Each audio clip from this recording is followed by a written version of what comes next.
Welcome to the adventures of John Jonathan. He is a recently retired member of the Pentis Oculatus and now seeks to build an empire of his own. Thanks to the exceptional work of Skyrim modders, I am able to make this a reality. Starting a mining business to produce weapons for my army. Building a farm to feed my forces. Founding my own town as a place for my armies to stay and resupply. Building my own castle and becoming Jarl of the city around it to show my power. And finally, going to war with the Jarls of Skyrim to take my place as High King.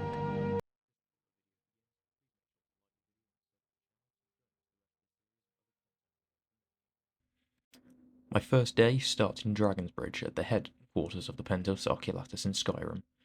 I decide to check over at the inn to see if there are any adventures to be had. The innkeeper tells me of a mine recently taken over by bandits in the swamp of Hjalmarch.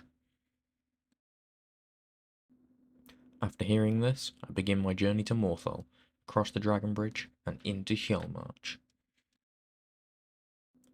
On my travels I encountered some Thalmor. I drew my sword ready to cut the bastards down, but I decided I'd let these ones live. After all, it'd be me ruling Skyrim soon enough. I'm going to take this time as John walks past this fort to explain one of the challenges of this run. I have the experience mod installed. To put it simply, this mod makes it so I only level up from kills and exploration, not skills. Because of this, it ends up capping some of my skills, meaning I'm going to be gaining almost no experience throughout this run, which will make the battles at the end very difficult, as I will be capped with rather low skills and have minimal perk points. To counter the perk point issue, I've also installed the Sky Shards mod, which adds Sky Shards from ESO, and they give you a free perk point for every 3 of them that you find.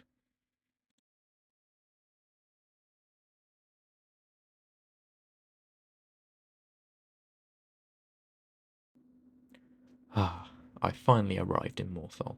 Let's take a look around the city. A little stable at the gates. Seems to be a blacksmith over there. Very useful, can use this to sell the spoils of killing the bandits in this mine. Some sort of complaint to the Jarl seems to be going on outside the palace. There also seems to be an alchemy shop. That should prove useful. And of course an inn to rest my head tonight. I entered the Jarl's palace and informed her of my mission. She praised me for my courage to attempt to take on a bandit encampment. She also informed me that an East Empire Company merchant currently resides in her palace. This merchant seems to own the mine I'm planning to clear out. He has agreed to let me buy the deed to the mine once the bandits are dealt with.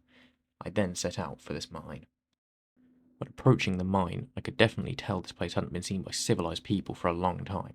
Despite that, I entered ready for a fight. Straight away there were traps laid out, but being a veteran, I would easily disarm them. I then proceeded to wipe out the bandits.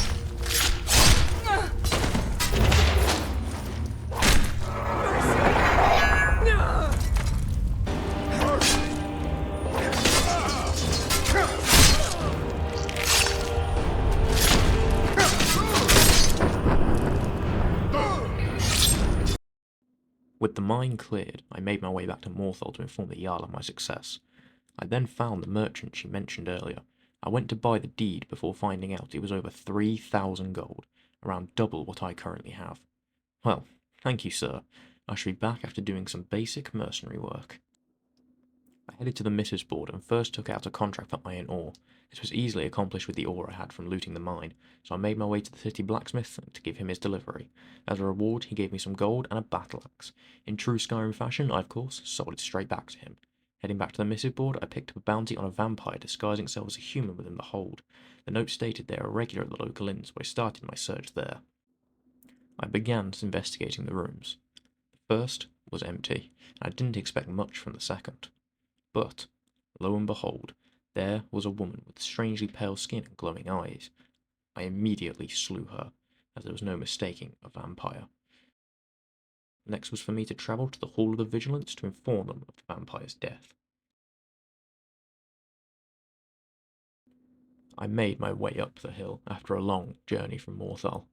This place seemed strangely undefendable for the headquarters of Daedra Slayers. Anyway, I talked to the Vigilant on the porch and received my reward of some scrolls and potions, of which I will be able to sell to Phalion to get more money. From here, I decided to start the journey to Dawnstar in hopes of finding a general trader where I could sell off some of the gems I'd found on the bandits.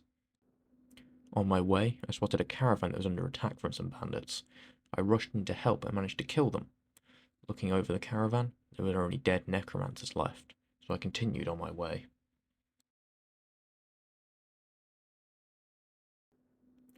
I finally arrived in Dawnstar in the middle of the night. There was a nice carrier outside the gate which would be useful for future transport, an inn for me to stay the night, and a shop for me to sell my goods in the morning.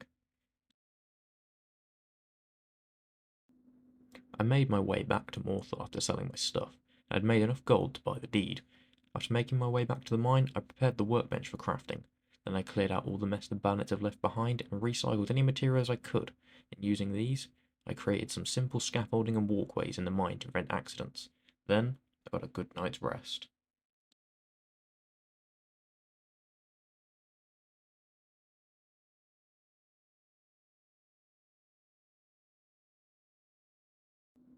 I spent this day simply gathering a large amount of raw materials, iron, clay, stone, etc. I then smelt down all my ores, and with the smithing experience I've gained from this, I get the basic smithing perk. This allows me to smelt steel ingots, which will be needed soon in the future. On day 7, I actually started construction, beginning with some exterior scaffolding. This allowed for easy walking around the outside of the mine and laid the foundations for where all my future buildings were to be placed. As this was such a large job, it took up my entire day, and I returned to my camp for some rest. I got quite a few of the smaller but important tasks out of the way today. I crafted a raw storage unit within the entrance of the mine. This allows for easy storage for my miners to place any gems or ores that they dig up.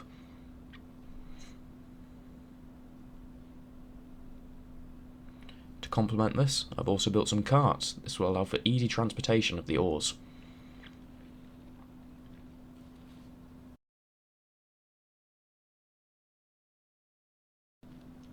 I have also built a stable and carriage at the top of the hill for exporting my product once the mine opens up.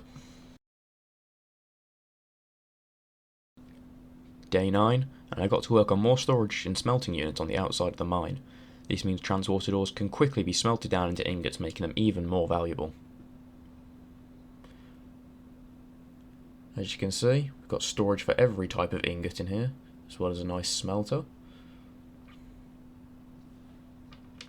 This, however, was where I ran into my first skill cap. As you can see, my smithing's capped at 31, which could prove annoying. To basically tell the world to go fuck itself, I decided to build and furnish my own personal cabin to live in that day as well.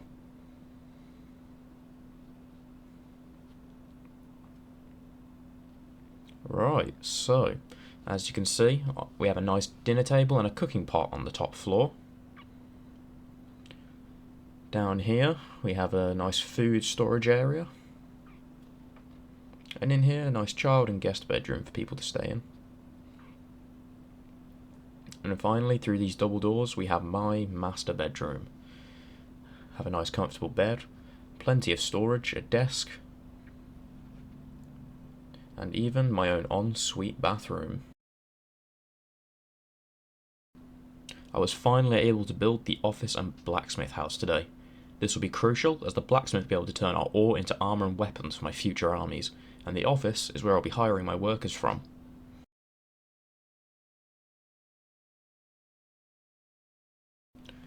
So, here we are.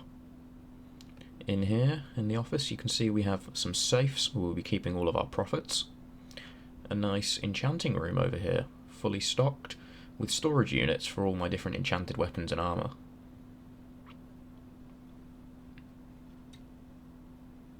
And then in here, we have my desk, and some books where I'll be able to hire my workers, and choose whether I want to trade out my ore, or keep it. I also decided to create some more smithing equipment for the forge area of the blacksmith house, just to finish the whole building off. Up on the balcony here, you can see we have all the essentials, a forge, workbench, and a grindstone. Then here, inside the house, it's stocked with all the comforts one could need to live comfortably.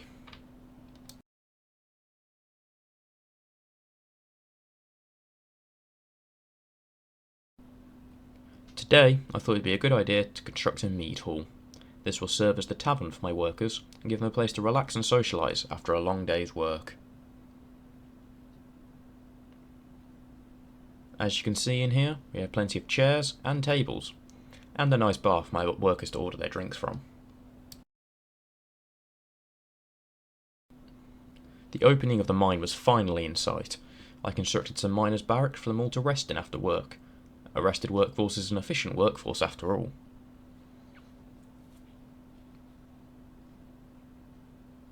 In here they have beds and storage. All that was left now was to raise the funds to hire some workers. I took a trip to Dorsar to sell all the gemstones I'd found when mining at the general goods store. I also sold my excess ore and ingots to the blacksmith. The mining business is coming along well. It's running smoothly, and we're making a decent profit. I think it's about time we build some defences for this place, as it's very open to bandit attacks. So I got to work mining up some stone and collecting the ore that my mine had produced over the last few days, ready for construction of a guard tower. After some hard work, I got it done. I am now able to hire guards to patrol the premises. Of course, I did this immediately. I went to inspect the tower that I had built and got a survey of the land. As I was looking at the surrounding area, I noticed a bandit in an abandoned house nearby. I couldn't allow this and I went to battle. The bandit proved no problem for a man like John Jonathan, specially trained to protect the Emperor himself. However, we now had a different issue: food. We were running low on supplies, and none of our crops were growing in the harsh environment. So, I got to work on constructing a fishery to have a short-term solution to this problem. When I was talking with my guards, they suggested I build a wall around the mine as it would make it much harder for bandits to attack. We sat down together and discussed where this wall would run as to not overstep our boundaries. The next day, I got straight to work. Our food supplies, however, were still an issue, and not one that I could ignore. So, I got the first carriage from Morthal to Whiterun. As I approached the city gate, I was marvelled. It was an even grander city than I had expected. Being at the centre of Skyrim, it was the perfect trading hub for me to buy supplies. When approaching this sign, however, I found an interesting note. The Jarl of the Pale has allowed for a farm to be sold. This could solve my food issue and bring in some extra coin. I had a talk with the deed owner and we came to an agreement. I was now the proud owner of my very own farm. So I set out, thinking of all the possibilities now. This farm opened up many avenues for me. Thinking of all the different things I could grow on this farm, there were many things to be explored. Arriving at the farm, it was a total wreck. Not that this was a problem. I now had plenty of building experience. There was also a bandit living here that I made very quick work of. Upon further inspection of the farm, it was clear this was going to be difficult. I was very glad to have the money from the mine now, as it would aid me in the restoration of this place. I spent the next hour preparing my workstation, and during that time, the Jarl has now officially recognised me as the owner of the farm. First, I built fences around what would be my fields, and fixed up the old farmhouse so my workers would have a place to stay. And here we are. As you can see, we have a hearth, a room for the farmers to move into, and upstairs, a door to the balcony, and also some guards' quarters. I decided it was time to start focusing on developing my own space on the farm, so I furnished the office and the landlord's quarters in the basement of the farmhouse. The office here is similar to the one I have back on the mine. Ledgers to hire workers and manage the business, and some safes to hold my profits. The bedroom has an enchanting table, some wardrobes, a chest, and a comfortable bed for me to sleep in. At this point, I took a trip back to the mine as I was running low on ore and gold. This was reinvested to make a market stall, a windmill, and a water barrel.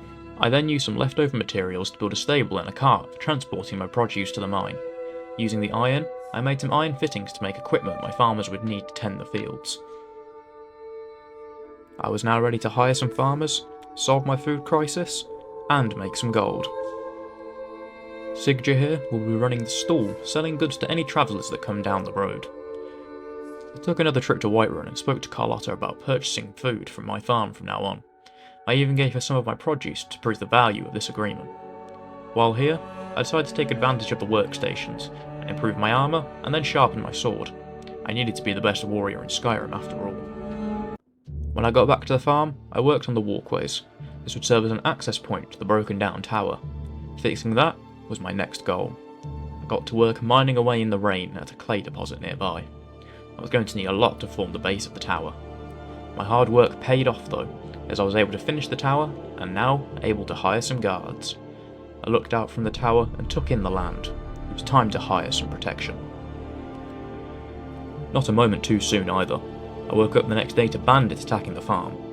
There was a mage, some warriors, and even a chief. They attempted to kill my horse, but me and my guards took care of them. I now had faith in their abilities. However, taking what the guard from the mine told me, and the fact bandits had now openly attacked, I decided to build a stone wall surrounding the farm. The wall was expensive, as we were putting it around the entire farm and it was quite large. However, it made me, my farmers, and my guards feel safer. Using the gold I had found off the bandits, and the money the farm had begun to make, I decided to make a greenhouse and some brewing vats. This homebrewed mead would keep the spirits of my miners and eventually my armies high, and keep them working hard. We have a greenhouse for growing mead ingredients, and I hired a brewer to make the mead. From here, I began expanding my farm's current operations. I made a second field for my crops, and a second greenhouse, but this time for alchemical ingredients. However, I would need space to house these new workers from the expansions. So, I used my experience from the mine to excavate a cave and lay down some wooden foundations. As you can see, there's plenty of room for any and all future employees. The next step was beginning to build actual lodgings. So I began my work on that. Now the cave is looking a lot more livable. With the farm expanded, I ordered some additional weapons and armour to be shipped from the mine. This allowed me to increase the number of guards and keep my farm safer. All that was left now was to order the equipment needed for my alchemist and my new farmers. The farm is now complete, and John's food problem is gone. Now he just needs to prepare somewhere for his armies to rest and resupply while on the road. Rumour has it, there's a town in the Rift that's fallen into disarray and is looking for a new leader. This will be a true test of John's ability to lead, and will prove if he has what it takes to be the next High King. Our adventure begins back on the farm from last time. John's been building up his profits and enjoying some well-deserved rest. He begins to devise his plans for kingship. In this video I've decided to show less of me in menus and more of the finished product of what I've built. Let me know down in the comments which style of video you prefer. I took a trip over to the Ballad Mare Inn and walked in on some drunkards having a brawl. Nothing like a good bar fight to start the day. These guys were really going at it. After that, I took my seat at the bar. Whilst having my drink, the barkeep and I chatted.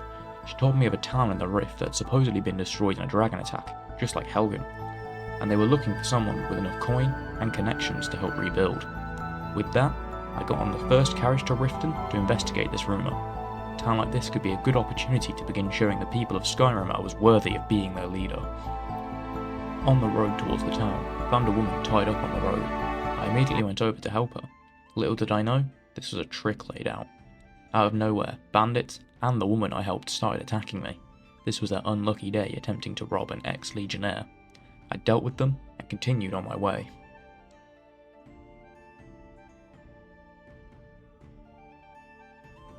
I arrived at the town, and it was clearly true what the barkeep had told me. The town was in ruins, and clearly in need of help. All the buildings lay desolate and abandoned. There was but one still standing. I approached the woman standing outside, and she told me the story of the dragon. She didn't expect me to believe her, but I had read the reports from Helgen. I agreed to help her if I was allowed to garrison my own troops there when needed. I then began writing down orders for workers to come from my mine to aid in the restoration of the town. I decided to get to work on my own before they arrived, to give us a head start. I managed to build a well, so the town had a clean water supply, some walls and gates, as I'd learned from what happened with the bandits at the farm. A dock to allow trade from my mine and farm to arrive as to help with the building work. Then, a windmill to begin some production for the people. A house so some people could begin to move back home and feel safe. With my final bit of money, I purchased some chickens to further help with food around the town. The town was coming along nicely. As you can see, my workers managed to build some market stalls and an alchemy shop over here, as well as a manor house for me to stay in.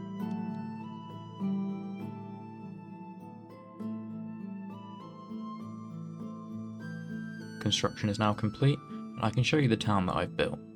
Here we have the guard barracks and prison. We have an area here for keeping track of crime in our town to ensure the safety of our people. A small area for our guards to eat, and downstairs is a large sleeping quarters so our guards can rest up. Over here is a quaint little bookstore for anyone who wishes to learn more about Tamriel and its history. In the centre of town, we have market stalls. Here people can buy spells, weapons, and many assorted goods. In the middle of the market, we have the tavern. Here people can gather for drinks in the evening after a long day of hard work. Upstairs, we have plenty of beds and rooms for travellers to stay in should they need to. We also have a small alchemy shop should anyone need to stock up on their potions. I also decided it would be a good idea to hire a groundskeeper to make sure the town always looks its best. I of course here have built a house for him to stay in. There is also a blacksmith. Here we will resupply our soldiers in the coming war. All the materials here are of course sourced from my mine back in Hjalmarch. Now for the tour of my grand manor. That there is my steward who keeps the house while I am away. Just across from the entrance is a large library for me to keep my collection. Maybe one day. Just down this hall we have my first guest bedroom, filled with plenty of space for my soldiers and friends to spend some nights. On the other side of the house, there is a large dining table complete with the fine silverware worthy of a noble such as myself. I also have a kitchen where all my food can be stored and freshly prepared. Upstairs we have my master bedroom, with a large bed in the centre, many wardrobes and a safe by my bed to keep my belongings from being stolen. Also upstairs are many more guest rooms to provide even more space for friends, a spouse, children, soldiers and guests. For the final room upstairs, I installed a bathroom with a hot tub and a shower room so I can relax after a long day. In the basement, I have my grand armoury with plenty of space for all assortments of weapons and armour. I will surely need them in the future.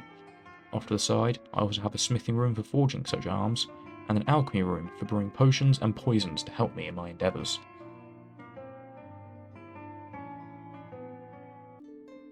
With my experience from the mine, me and my workers were able to excavate a cave in the corner of town.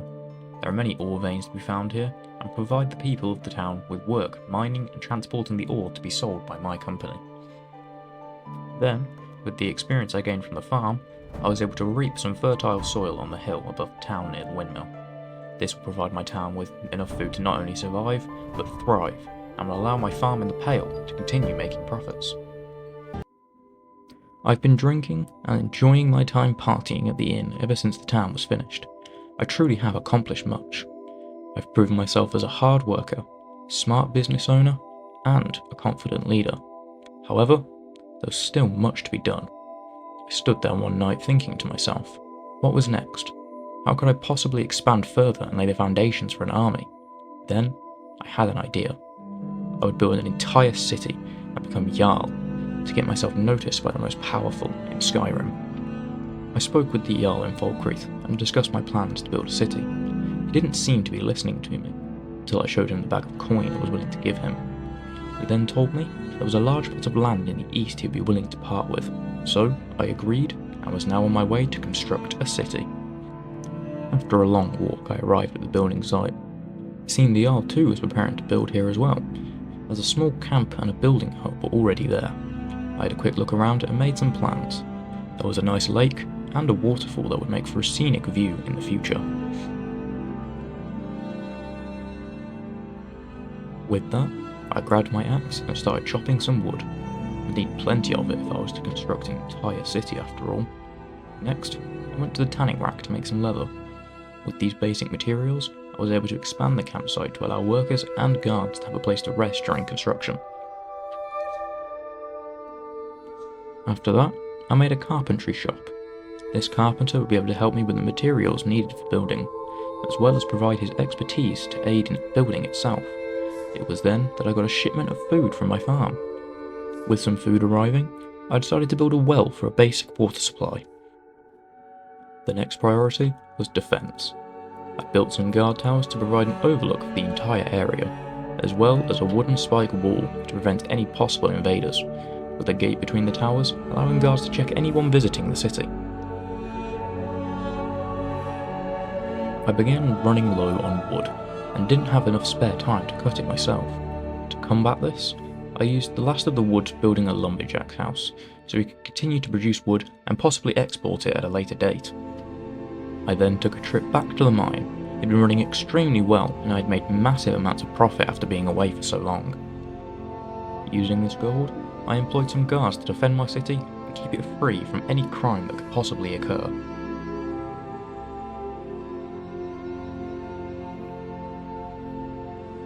I spent the next day tilling the land and building a farmer's house. This meant the city was truly becoming self-sufficient. I was very proud of my work. A clay mine was next, as I was going to need tons upon tons of it to be able to finish this city. After that, I got some of my friends from Winstad Mine to come and help me excavate a mine here for the city to be able to produce even more building materials. I was then able to construct some barracks for my guards. They could now sleep in here, so they would no longer have to stay in the tents during the frozen nights. To complement this, I built a basic training area to begin training these guards into future soldiers. Just next to the training area, I had a smithy built. This would produce the arms my city's guards and citizens would need in order to defend from attacks. The city also needed some income, so I built a general goods store which a friendly Khajiit decided to buy. At the top of town, I built a temple of Mara for any religious people within our walls. I even prayed to Mara myself while I was there. On the lake I mentioned earlier, I built some walkways to provide a beautiful view and a nice spot to relax or even to go fishing. On this walkway, I decided it would be a great spot for a tavern. In here, we have a secure bar, some tables and seats for patrons, and upstairs, rooms to rent for any travellers who happen to pass through. Finally, the day had come. I built the exterior of my citadel, a marvel of stone, glass and clay. On the inside, we have my throne room, where I'll be making all of the important decisions for my people. Through this door is a large dining hall with plenty of space for guests. Just across from it here, we have a library to sit down and enjoy a nice book. In here, we have statues to all of the divines, and a nice kitchen with all the equipment I could ever need.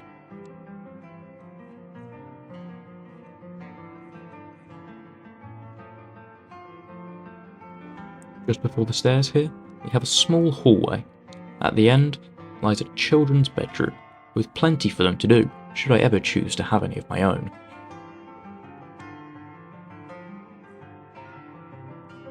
Back to the stairs now. In the basement is a large armory and display room, for me to keep all of the spoils of the coming war.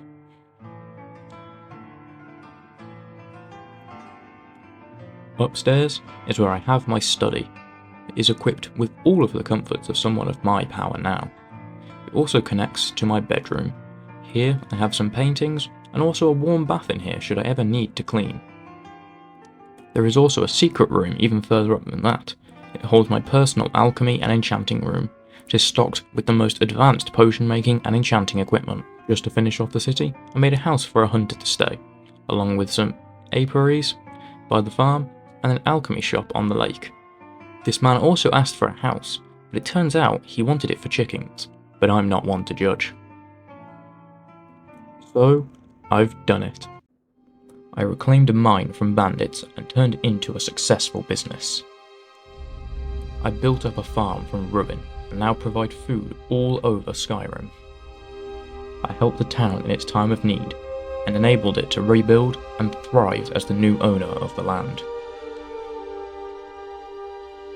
And now, I've built a city and become an official Jarl of Skyrim, but it is not over yet. I still need to take the fight to the rest of Skyrim just as Tiber Septim did once across all of Tamriel. So, I founded my faction and named it the Jonathan Empire. My soldiers would be known as the Jonathans. I chose a banner to represent my empire, and the faction was founded. Next, I need to take out a bandit camp to station my first army. I took out the bandits that were held out in a mine near my city. I would use this as my first base of operations. After they were dead, I planted my flag at the entrance to claim the mine for myself. Now, I needed a steward, so I went to see an old friend, the merchant and manager of my mine. He happily agreed to be steward for my empire.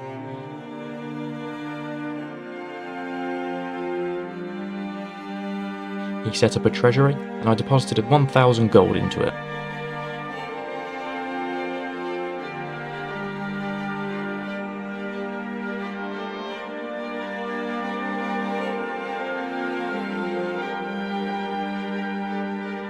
I then used this to sign a trade agreement with the Imperial Legion for food to be imported, so as to have stock for winter and my farm was less able to produce any crops. Now to recruit a second in command for my army. I chose none other than Agrok, the guard that advised me to build a wall at the mine. It was clear she understood battle, and orcs were some of the strongest warriors in Tamriel. For my first commander, I chose Raynar, a captain of the guard back in my city.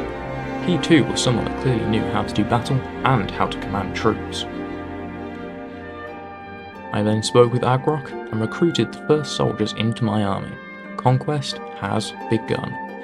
I sent these soldiers to hunt for food to further increase my stockpile. I then spoke with the Jarl of Falkreath again, this time to ask if I would be allowed to recruit people of his hold into my army. It took a bit of convincing, but after mentioning I was planning war with the Stormcloaks, he agreed. He believed any help against them was good help. Next, I invested some gold and materials into upgrading one of my troop types. This will provide them with better weapons and armour for battle. Taking one last trip to the mine, I asked Alsif to be the official blacksmith of my empire. She agreed, and would be able to fit my soldiers with the new upgraded armour and weapons. The first thing I needed was money, and lots of it. I returned to my mine to collect my profits to help in the coming war effort. Now, I just needed more commanders for my army. While walking through the streets of Whiterun, I overheard these two arguing. I asked the man about it, and he informed me of him finding his grandfather's sword. I offered to help, as taking out these bandits would provide me with another area to stage my armies, and further prove my right to rule, as I aid the people of Skyrim. On my way to the bandits, I was viciously attacked by a Dark Brotherhood assassin. Clearly someone was growing fearful of me and my growing strength. I then noticed two guards. Yourself and go back to where you came from. You don't belong here. Don't you treat me like a buffoon! I'm a city guard, damn it, like you! Nobody takes you seriously, you daft. This bandit was captured in Whiterun, and therefore he is a prisoner of Whiterun. That's the law. What a horse shit! Piss off with your lawful arse of righteousness, and say you're only doing this for the reward. I spent months trying to find this elf. Months! Meanwhile, you were in your castle in the clouds, with your great Jarl, feasting and drinking. You keep on like that, Forest Barbarian, and you're going to have to take those manner lessons from Spriggans. Now leave, before things get ugly. No! No!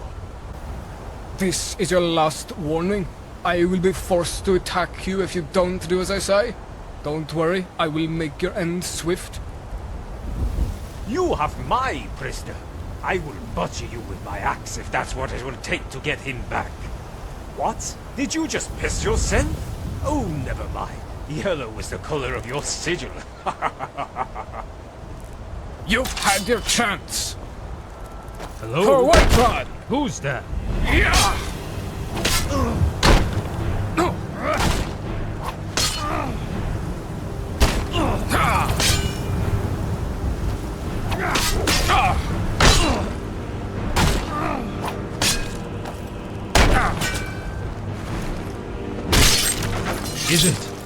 Is it over? Quite the spectacle, but I suppose it had nothing to do with me, so I carried on my way. I approached the towers that Armand marked on my map. You know what that means? Bandit killing compilation time.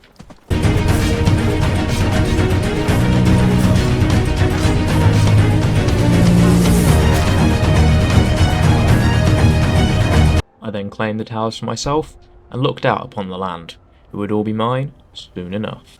I made my way back to town to give Armand his sword back. You found it. I've been looking for that blade for months. You took on all those bandits yourself? Now that he considered me a friend, he was willing to join my army as a commander. I am honored to accept this position. What army group am I? My troops and I will bring glory to your name. His wife wouldn't let him go take on some bandits, but was happy enough to let him fight a war for me. I next gave some gold to Brenuin. I decided to offer him a job. He may not have experience. However, I wanted to help poverty and homelessness in Skyrim, and this was the first step in achieving that noble goal. Now, I just needed more bandit camps cleared, so back to the compilation.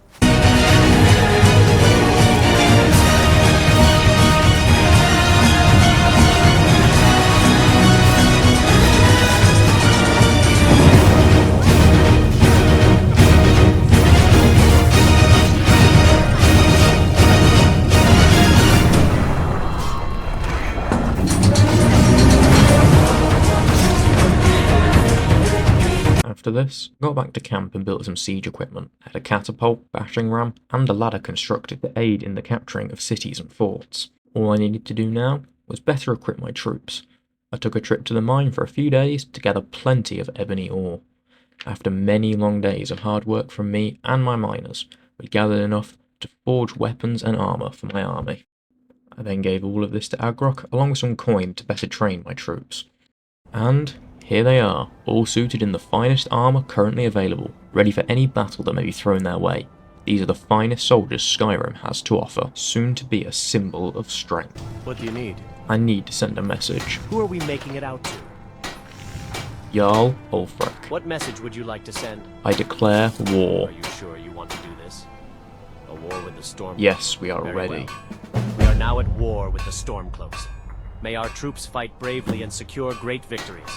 Yes? I wish to discuss some war plans. Which hold did you want to discuss? The Rift. In order to attack the hold, we need to send some armies there to establish an invasion camp. Shall we proceed with this invasion? Yes, of course. To begin the invasion, we need to select the armies that will set up our invasion camp in the hold. I then selected all of my armies to march to the Rift and to set up a camp near Blackthorn. Here we are. As you can see, we have enough tents for everyone. My commanders are with me. Blackthorn is just across the river should we need it. Then we have my personal war tent with a map of Skyrim for me to have planned my attacks from. First course of action is to attack the Stormcloak camp to secure control of the roads. I sent all my armies to send a message to the Stormcloaks. I did not plan on losing this war. I joined my soldiers on the battlefield, war already raging. They had all rushed the enemy by surprise and were easily overpowering them. I ran to help my forces, as a strong leader should join their soldiers in battle. We slew every Stormcloak we saw. This rebellion would not be here for much longer if this was all they had. I will admit, I began to get overconfident at times and came close with death. I learned I could not underestimate any enemy, no matter how easy victory may seem. Stormcloaks certainly had numbers, and that was their biggest strength. Many times they managed to gang up on me with 3 or more of them, all attacking at once. This strategy proved effective for them, nearly killing me. However, it would also work for my army.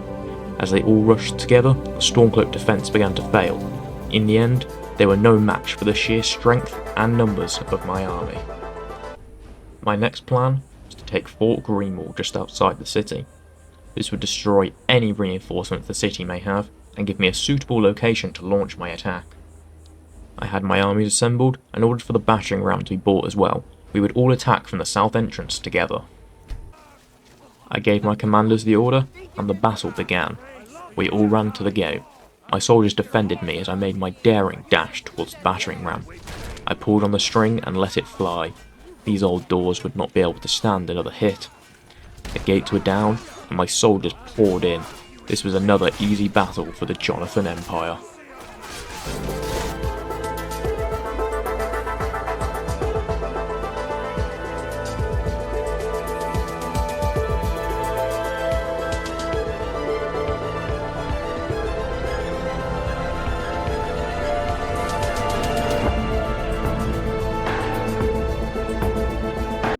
Finally, it was time to launch an assault on Riften.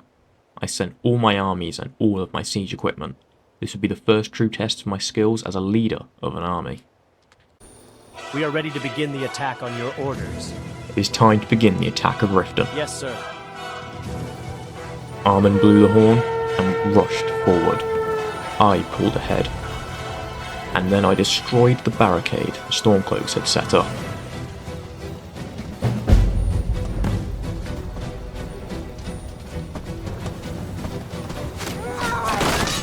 From here, we pushed up the hill, killing every Stormcloak between us and the city gates. Honestly, I don't think this first phase could be even considered a battle. It was more of a slaughter. I almost felt bad for killing so many. But now was not the time for emotion. Now was the time for action. We destroyed the defence of the outer city, and the tides turned in our favour in no time. In all my years, I have never felt so much adrenaline rush through my body. I let the battering ram fly once more. The sounds of the gates slowly falling rang through the entire hold. I could hear the Stormcloaks on the other side. They were scared, and they were right to be. We entered the city and cleaned up the rest of the Stormcloaks that were cowering inside. All that was left was for me to face the Jarl myself. I also took this time to raid Riften's resources, as to be used for the glory and the purpose of the Jonathan Empire. Then, I made my way to the keep. Stand down and leave, or we will strike you down where you stand. I said stand down! We have defeated all your men. Surrender the city and no more have to die. Not a chance! Guards, attack! Another man. Enough! I yield. Stop! I yield. Cease fighting. It's over.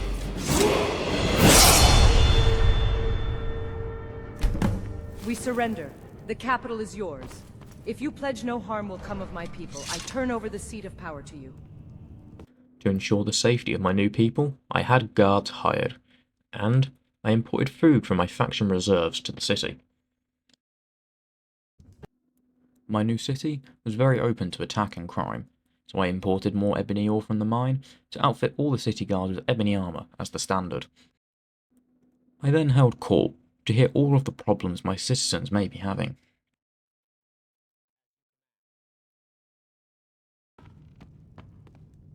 My lord, I have come to inform you of rumors of bandits at a location in this hold. It would mean a great deal to us if you took care of them. Would you do this for us? I of course agreed to help. Thank you, my Jarl.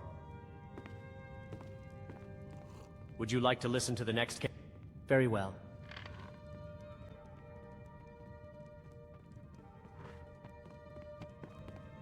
My lord, a foul vampire has been spotted in the hold. This was grave news to me, as vampires could infiltrate my city and deceive us all, weakening my empire from within before it had even truly started. I promised to dispatch one of my armies to deal with this menace. Next, I had to take control of the roads in Eastmarch to allow my troops to enter Winterhold and the Pale. I did not yet have the strength to march on Windhelm itself. The battle at the Stormcloak camp went about as you would expect. A lot of dead Stormcloaks and a swift victory for me. I now had access to the other holds and could continue my expansion. It was here that I decided to adorn the armour that my forces were quickly becoming known for. The fine ebony gleamed like midnight. We then made quick work of the small camp in Winterhold to prevent any reinforcements to the nearby fort. The fort itself was much better defended than I had anticipated. Still, it was not enough to stop me. The morale of my forces was high, the war effort was in full swing.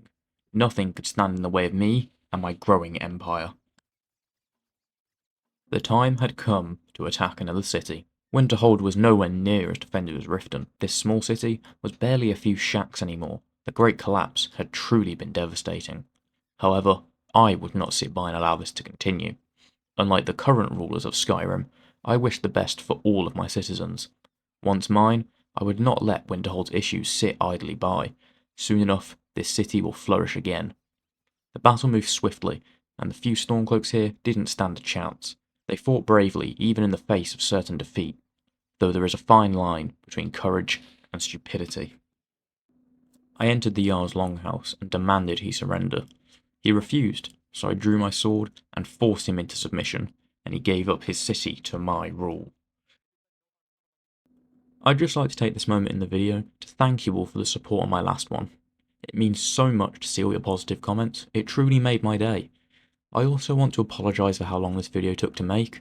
The Conquest of Skyrim mod has been very temperamental and buggy, which is to be expected with any Civil War mod running so many scripts.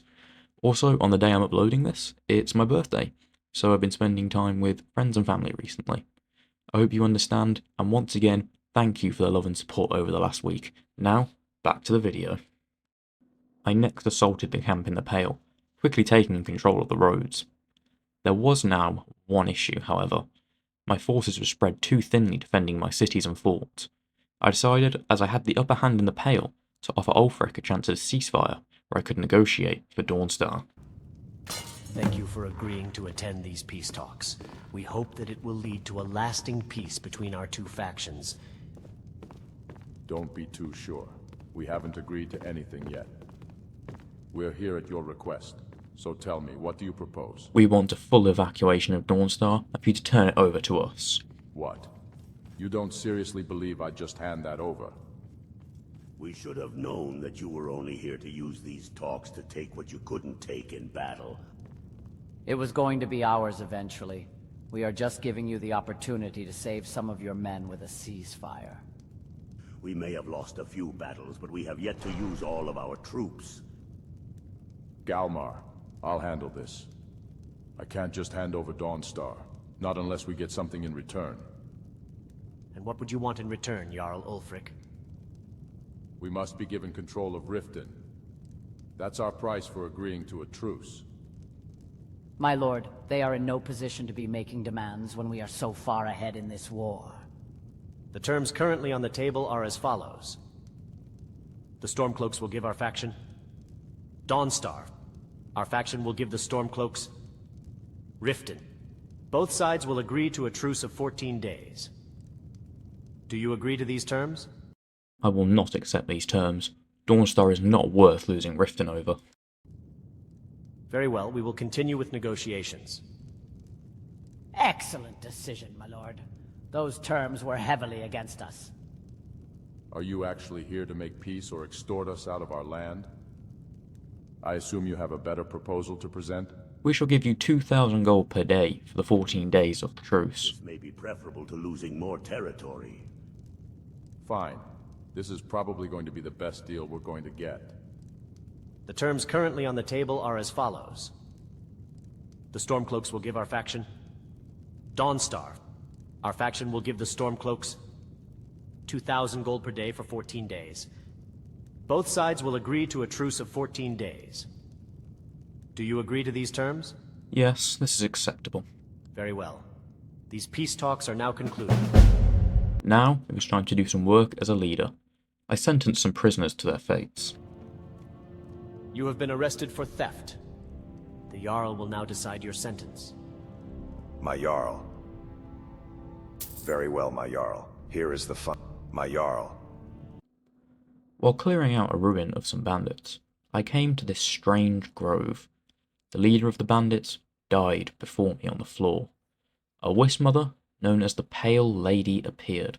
I defeated her to protect anyone else from suffering from her whispers and enchantments. I then took the Pale Blade as a reward and a sign and symbol of my power, right to rule, and combat ability. When I returned to Riften, I decided to weed out some of the corruption in the city. I took a guard with me, and we arrested Maven Blackbriar. She was known for shady business practice, as well as having ties to the Thieves Guild and Dark Brotherhood. I couldn't have such a person within my walls. Decide your sentence. This woman has been found guilty of murder. I decided to have her publicly executed for her crimes. This would prove to the people that I was a strong leader and did not take such atrocities lightly. Begin the execution. The execution was slightly broken due to JK's Skyrim altering the cell where the execution takes place, but the executioner didn't seem affected.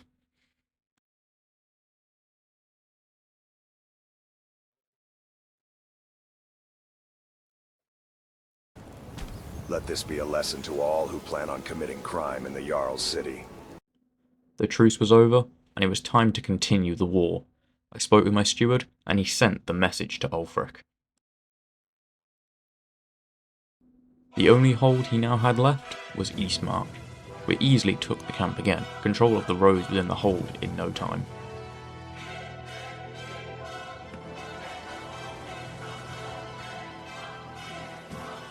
The fort was simple, with no reinforcements in sight, and my invasion coming so swiftly, the Stormcloaks had little time to prepare themselves.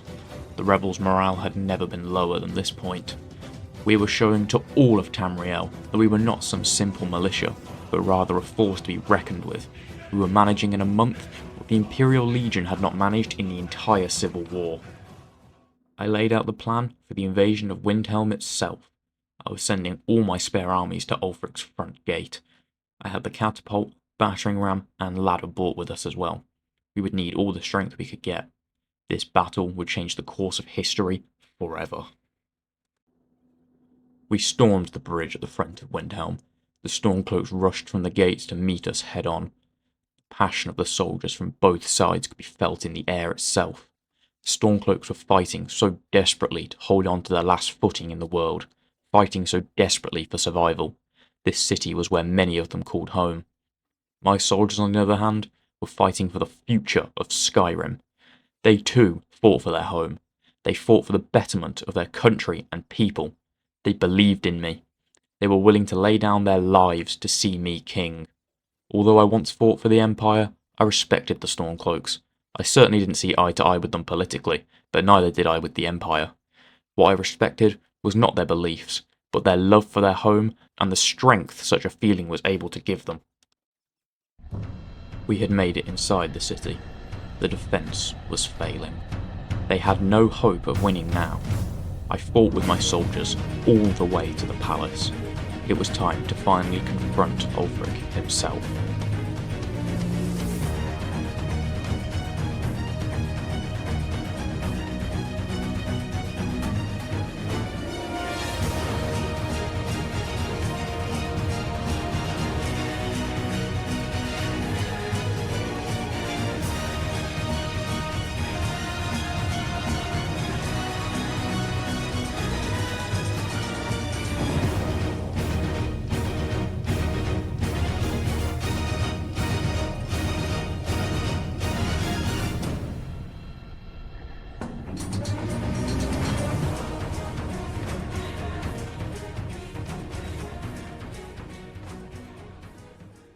Skyrim into the hands of your corrupt faction.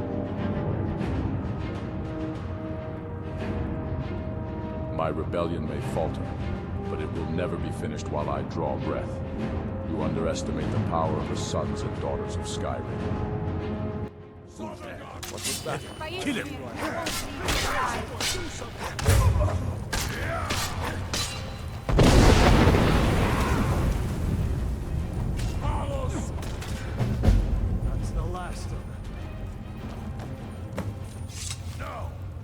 Ulfric has been imprisoned for now. You guys will be the ones to choose his fate. Shall I kill him myself? Have him executed in the middle of the city? Send him to prison for life? Or allow him to go free as a sign of respect for him as an opponent in battle? Let me know in the comments below. With that, Jon has defeated the Stormcloaks. He owns all of their territory and is Jarl of Windhelm. Join me next time as Jon goes to war with the Empire as well. Will he succeed and move ever closer to his goal of being High King? Subscribe to find out. The first order of business was to upgrade my troops. With the amount of gold my empire was producing, I was able to import Daedra hearts. I could then imbue the blood from these into my ebony from my mine, to give my soldiers another extra edge in battle. Just seeing them was enough to intimidate any foe. It was now time to sentence Ulfric. You guys voted, and the results at the time of recording are public execution. So I sentenced him to death. He tried to make me fearful one last time before he died. He clearly didn't understand. The people would not rise to kill a man they loved. Do you have any final words? No, let's just get this over with. Begin the execution.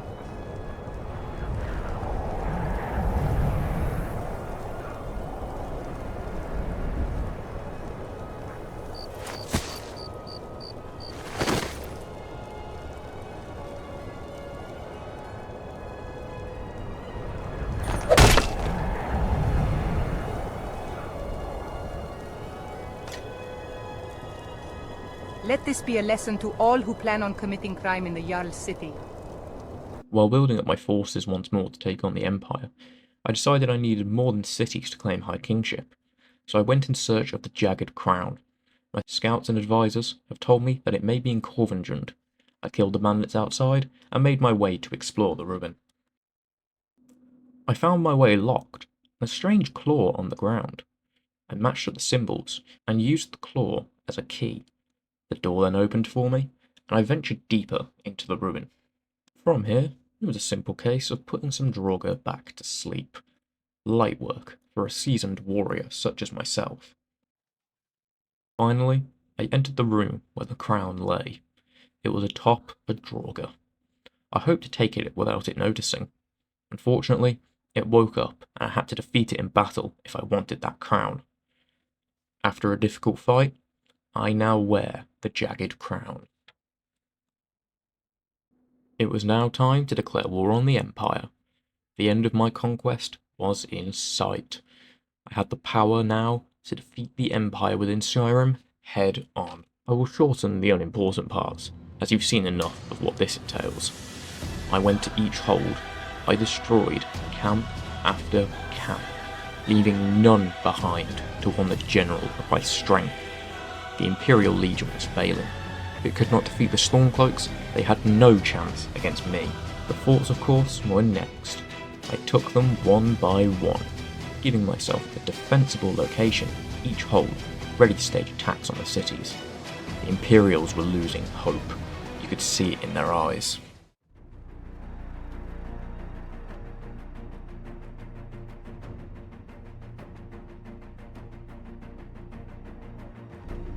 Finally, we launched assaults on the cities. People of Skyrim would soon fall under my banner. No, not fall. They would rally behind it, and they would be proud to do so.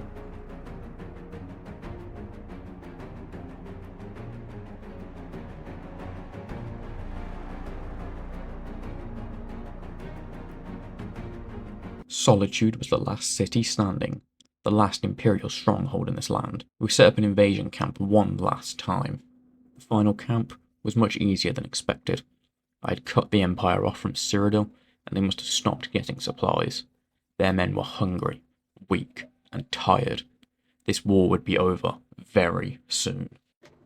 I now had to take Fort Hragstad. I deployed a battering ram and ladder as always. Their gates would not keep them safe.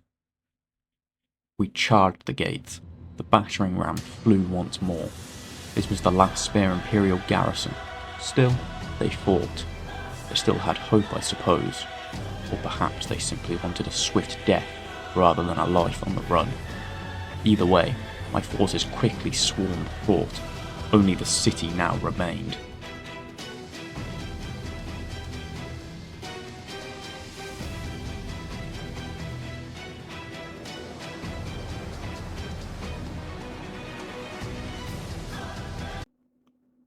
I laid out the plan for Solitude to my troops.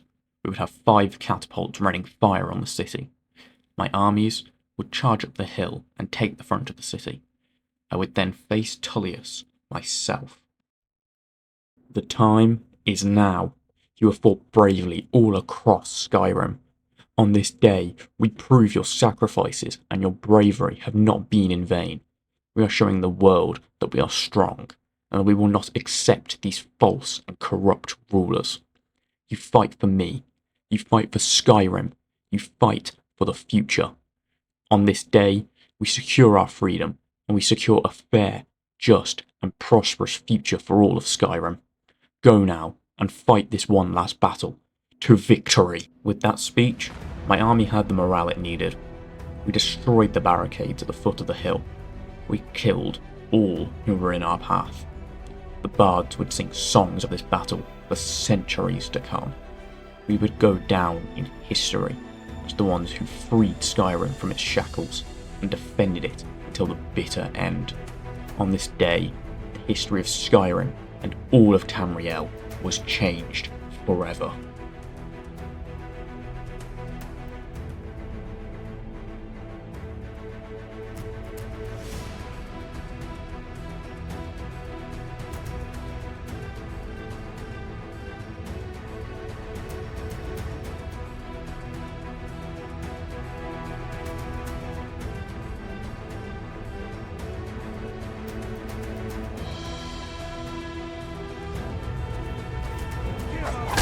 Skyrim needs the Empire.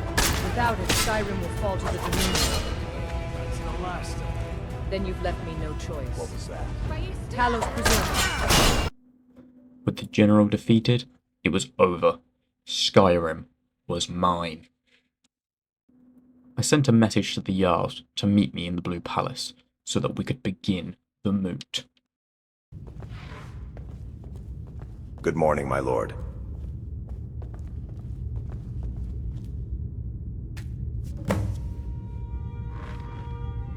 The Jarls are now gathered.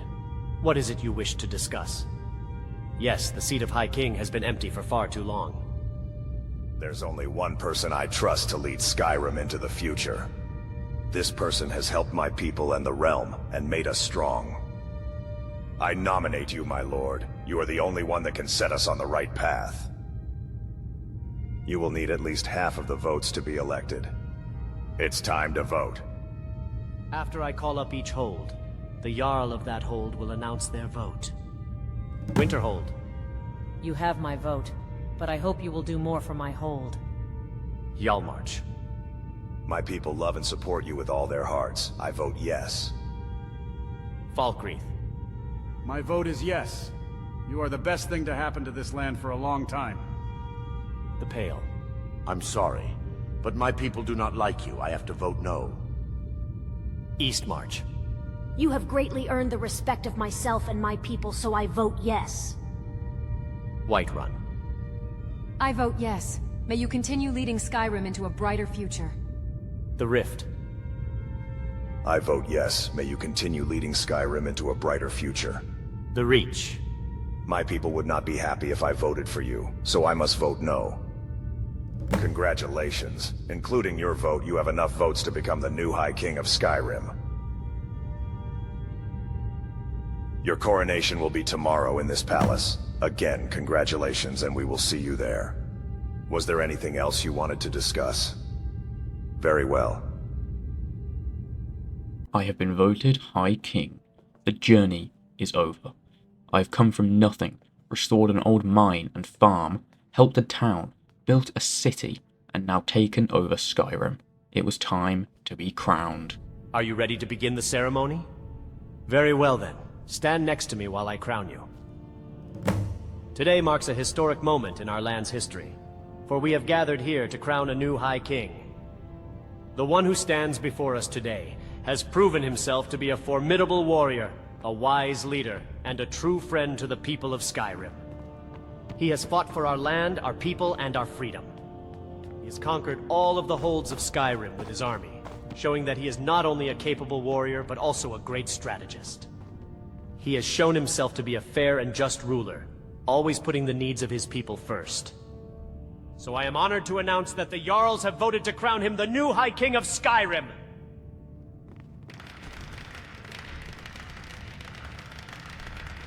I now crown you High King of Skyrim. Long may you rule. Long may you rule. Long may you rule. The Jarls of each hold will now swear loyalty to their new High King. My king, Winterhold, and its people pledge our loyalty to you and your rightful government. Your Grace, the people of Hjalmarch swear our loyalty to you. I pledge the support of myself and all citizens in the forest of Falkreath to you. Myself and the rest of the Pale pledge our support and loyalty to you, Your Grace. Eastmarch pledges their loyalty to you, the High King of Skyrim. I pledge today my loyalty and the loyalty of Whiterun to you, Your Grace. Your Grace, the Rift pledges our support to you and your government. The Reach remains loyal to you and will continue to support you forever, my king. Now everyone, kneel before your High King as he takes the throne.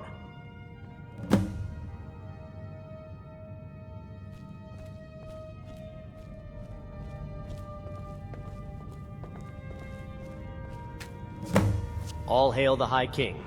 All hail the High King. John's journey is now over.